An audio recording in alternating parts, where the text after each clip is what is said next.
Guys, आपको हमारे YouTube channel पे स्वागत है। तो गाइस, आज हम पढ़ने वाले हैं क्लास 10th के न्यूमेरिकल्स। तो ये है हमारा न्यूमेरिकल सेशन, मतलब न्यूमेरिकल टाइम। तो इस वीडियो में हम 4 या 5 न्यूमेरिकल हम सॉल्व करेंगे, मतलब हम 4 सॉल्व करेंगे क्योंकि ये 12.6 तक 12.3 से 12.6 तक हम आज सॉल्व करने वाले हैं। तो ये वीडियो को एंड तक जरूर देखना, क्योंकि पेपर में न्यूमेरिकल के अलावा इस चैप्टर से और कुछ नहीं आता। मतलब न्यूमेरिकली आप अगर आपको इस चैप्टर को समझना है तो न्यूमेरिकल आपको अच्छी तरह आनी चाहिए, ठीक है। तो आज इस वीडियो को हम शुरू करते हैं और इसमें आएंगे ओम्स लॉ, बहुत सारी चीजें जो हमने पिछली वीडियो में पढ़ी थी। तो ये एग्जांपल बोल रहा है, how much current will an electric bulb draw from a 220 volt source if the resistance of bulb filament is 1200 Om.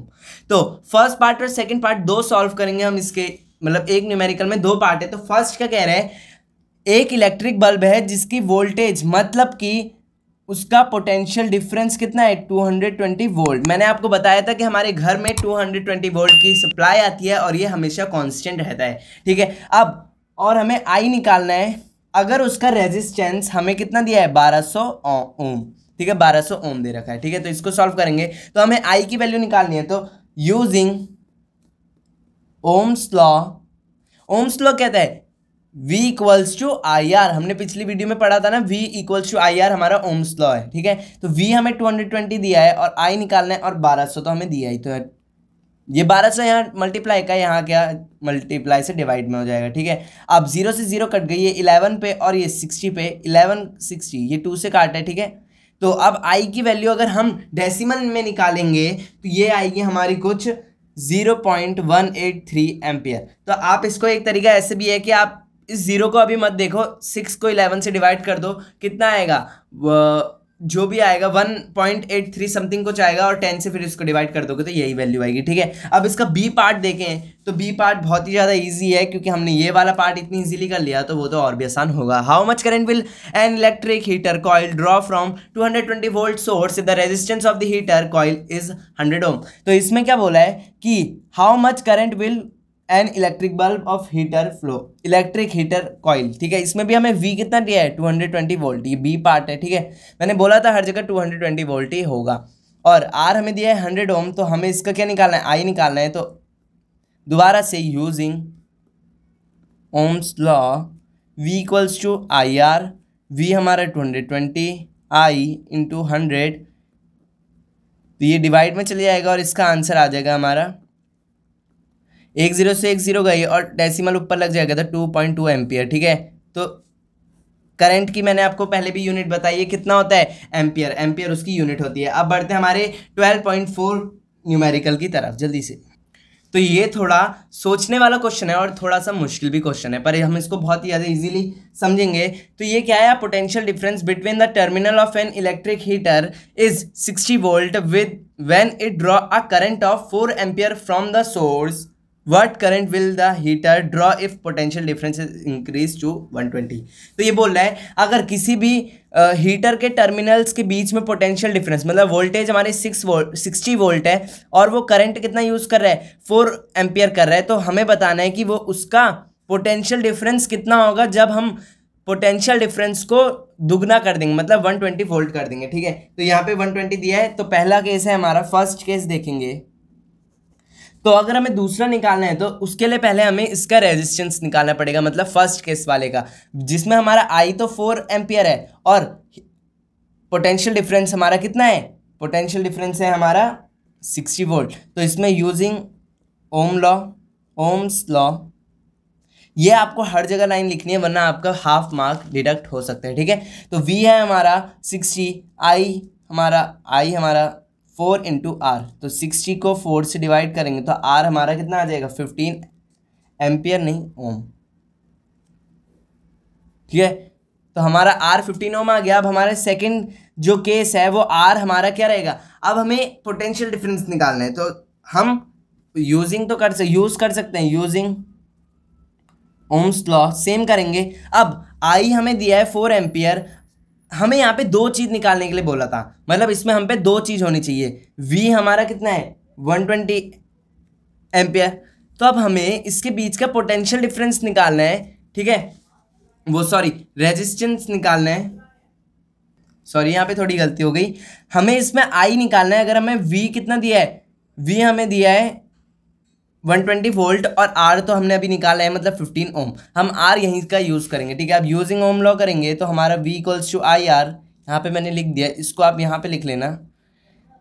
V हमारा कितना है 120, I हमें निकालना है और 15, 120 को 15 से डिवाइड करेंगे तो I की वैल्यू हमारी आ जाएगी 8 एम्पियर, ठीक है। तो हमारे दोनों मतलब दोनों केस हो गए। तो अब बढ़ते हैं हमारे 12.5 की तरफ, जो बहुत ही ज़्यादा इंपॉर्टेंट क्वेश्चन है और ये हमेशा पेपर में आता है, चाहे वो पीरियोडिक टेस्ट हो या चाहे वो हाफ ईयरली एग्जाम हो, चाहे वो बोर्ड हो। तो इसको अच्छी तरह बिल्कुल समझ लेना, ठीक है। तो ये क्या कह रहा है, resistance of a metal wire of length 1 metre is 26 ohm at 20 degree Celsius. If the diameter of a wire is 0.3 millimetre, what will the resistivity of the metal at the temperature using table 12.2 predict the material of the wire. तो यहाँ पे बोला है कि अगर हमारी किसी wire का लेंथ हमारी दी है वायर की, मतलब हमें L दिया है, तो हमारा 1 मीटर कितना है, 1 मीटर हमारी लेंथ ऑफ वायर है, ठीक है। और मतलब ठीक है, लेंथ हमें 1 मीटर दिया है और डायामीटर हमें दिया है 0.3 मिलीमीटर। अब इसको हम आर में कन्वर्ट करेंगे तो वो हो जाएगा 2, नीचे 2 आ जाएगा, ठीक है। अब हमने पढ़ा था कि किसी की भी मतलब लेंथ की और रेडियस की हमारी क्या होती है, हमारी एक क्या वो यूनिट होती है, ठीक है। यूनिट को हमें मद्देनज़र रखते हुए हमेशा हमें मीटर में चाहिए, क्योंकि एरिया निकालेंगे अगर हम cross section, area of cross section, तो हमारा क्या होता है उसका फॉर्मूला पाई आर स्क्वायर, और हमारा इसका आंसर किस में आएगा, ओम मीटर में आएगा, क्योंकि हमें इसमें रो की वैल्यू निकालनी है, ठीक है। तो रो की वैल्यू निकालनी है तो हमें इसको मीटर में कन्वर्ट करना पड़ेगा। मीटर में कन्वर्ट करेंगे तो 0.32 को हम 1000 से डिवाइड और करेंगे, क्योंकि तब ये मिलीमीटर में कन्वर्ट हो जाएगा, क्योंकि 1/100,000 मीटर इक्वल्स टू 1 मिलीमीटर, ठीक है। तो इसको फॉर्मूले को ध्यान में रखना। अब हम आगे बढ़ते हैं, तो ये बहुत ही ज़्यादा इजी क्वेश्चन होते जा रहे हैं। तो हम इसमें यहाँ पे पॉइंट आ गया, ठीक है। अब पॉइंट आ जाएगा तो 0.3 का पॉइंट उड़ाएंगे तो 20 हो जाएगा और ये हो जाएगा 1000 मीटर। अब आर अगर आप इन सबको डिवाइड करोगे तो आपकी आर की वैल्यू आएगी 1.10 - 4 मीटर, ठीक है। अब एरिया ऑफ क्रॉस सेक्शन निकालना है, एरिया ऑफ क्रॉस सेक्शन, तो वो होता है हमारा पाई आर स्क्वायर। अब पाई की वैल्यू हम यहाँ 3.14 लेंगे, क्योंकि अगर हम 22/7 लेंगे तो हमारा उससे कोई फ़ायदा नहीं और भी नुकसान ही होगा। और आर हमें मतलब 1.5 10⁻⁻4 का स्क्वायर, 3.14 10⁻। अगर अब आपको इसको मल्टीप्लाई करने की ज़रूरत नहीं है, ये छोटे बच्चे करते हैं। अब आप 10th स्टैंडर्ड में आ गए हो तो 1.5 का स्क्वायर करना है, तो आप ये सोचोगे 15 का स्क्वायर क्या होता है, 225, यहाँ पे 225। अगर 15 और 15 होंगे, जैसे कि मैं यहाँ पे लिख रहा हूँ, नहीं यहाँ पे नहीं, 15 होगा और 1.5 होगा, यहाँ पे 2 आए ना, 2 के आगे पॉइंट लगेगा तो 2 के आगे हम पॉइंट लगा देंगे, ठीक है। 10⁻⁻8 4, क्योंकि पावर क्या हो जाती है, मल्टीप्लाई हो जाती है। अगर ये मल्टीप्लाई हो रही है तो ये पावर ऐड हो जाएंगी, तो -8 आ जाएगा मीटर स्क्वायर। अब लिखेंगे वी नो दैट, क्या है हमें पता कि आर जो होता है वो हमारा रोले के बराबर होता है। मैंने पिछली वीडियो में बताया था कि जो रेजिस्टेंस होता है हमारा वायर का वो रोले के बराबर होता है। अगर हमें रो निकाल, तो यहाँ पे सबसे पहले आप रेजिस्टेंस एक और ऐड कर देना, क्योंकि ये हमारा 26 ओम दे रखा है। अब हम निकालते हैं हमारी रो की वैल्यू।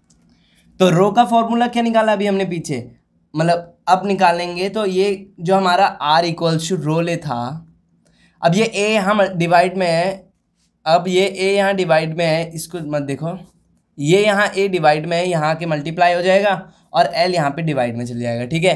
अब इसकी वैल्यू निकालनी है, तो आर हमें 26 दे रखा है और एरिया ऑफ क्रॉस सेक्शन मैंने अधूरा छोड़ दिया था, क्या थी वैल्यू 3.14 10⁻2 to 5 × 10⁻−8।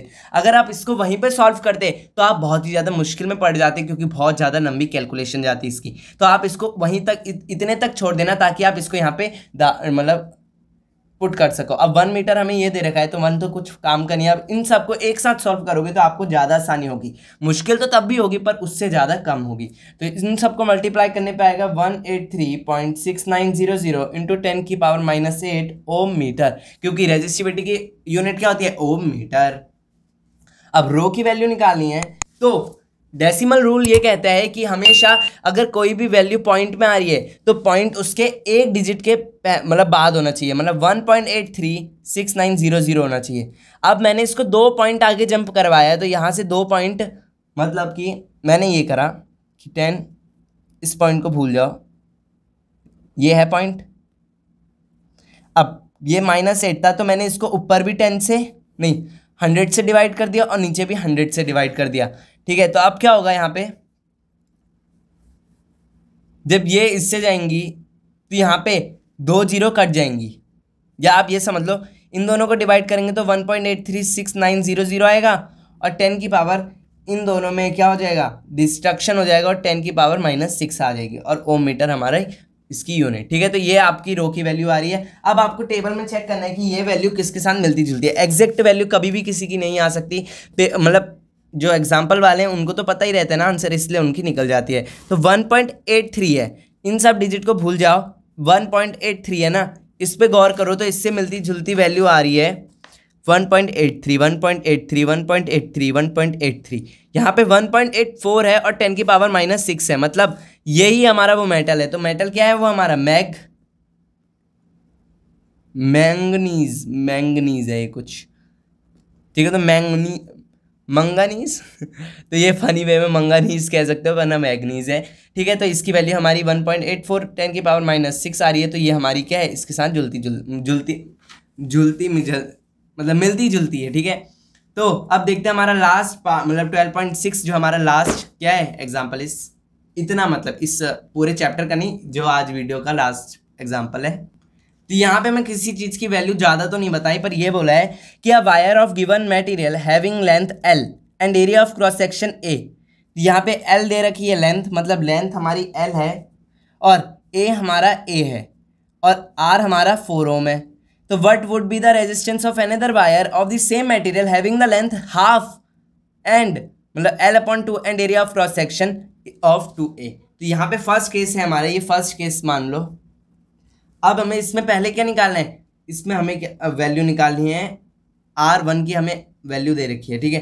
तो R का फॉर्मूला अभी हमने पीछे देखा था, मतलब रोले होता है और रोले हमें 4 ओम दे रखा है, ठीक है। तो R की वैल्यू R1 मान लो, क्योंकि ये 2 केस बनेंगे, तो क्योंकि यहाँ पे हमें 2 वायर दिए, दोनों वायर सेम मटेरियल की बनी है, तो मतलब उनका रेजिस्टेंस क्या होगा, रेजिस्टेंस बोल रहा हूँ, ठीक है। तो R1 हमारा 4 ओम दिया है और R की वैल्यू अभी हमने निकाली, मतलब R का फॉर्मूला ये होता है, तो इसकी वैल्यू हमें 4 ओम दे रखी है, ठीक है। अब सेकंड केस देखेंगे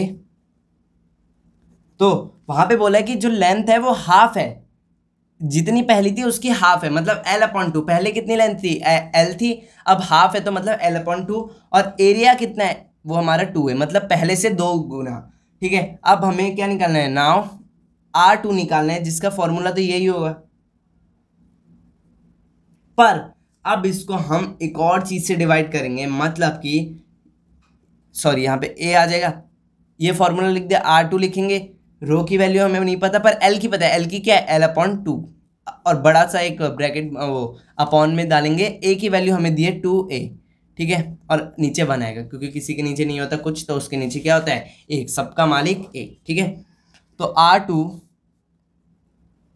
ये मल्टीप्लाई हो जाएगा 1 से और नीचे रह जाएगा 2A, ठीक है। अब यहाँ पे आपको एक चीज़ दिख रही है जो कॉमन आ सकती है, वो है हमारी, पहले मैं इसको सॉल्व कर देता हूँ, तो यहाँ पे 4A आ जाएगा, ठीक है। अब मैं इसमें से क्या 1/4 बाहर निकाल सकता हूँ, आपको लग रहा है कि मैं इसमें से 1/4 बाहर निकाल सकता हूँ, तो हाँ बिल्कुल निकाल सकता हूँ, क्योंकि ये 1/4 हो जाएगा और रो LA रह जाएगा ब्रैकेट में। कैसे निकाला, 1/4 को अगर मैं रोले से मल्टीप्लाई करूंगा तो क्या यही नहीं आएगा, 1 को L से करूंगा 1, रो को 1 से करूंगा 1, 4 को A से करूंगा 4A। तो अब R2 ये फर्स्ट इक्वेशन है, तो 1/4 और रोले की हमारी अभी वैल्यू निकली थी 4 ओम, तो यहाँ 4 डालेंगे फ्रॉम इक्वेशन 1, ठीक है। अब 4 से 4 कट जाएगा तो R की वैल्यू 1 ओम आ जाएगी सेकंड केस में। तो ये यहीं वीडियो खत्म करते हैं। तो आज की वीडियो अगर आपको समझ आई होगी तो वीडियो को लाइक करना, चैनल को सब्सक्राइब करना, और जो संडे का मैंने एक्सपेरिमेंट डाला था उसमें अच्छा रिव्यू देने के लिए थैंक यू। तब तक के लिए take care of your and your family, bye bye.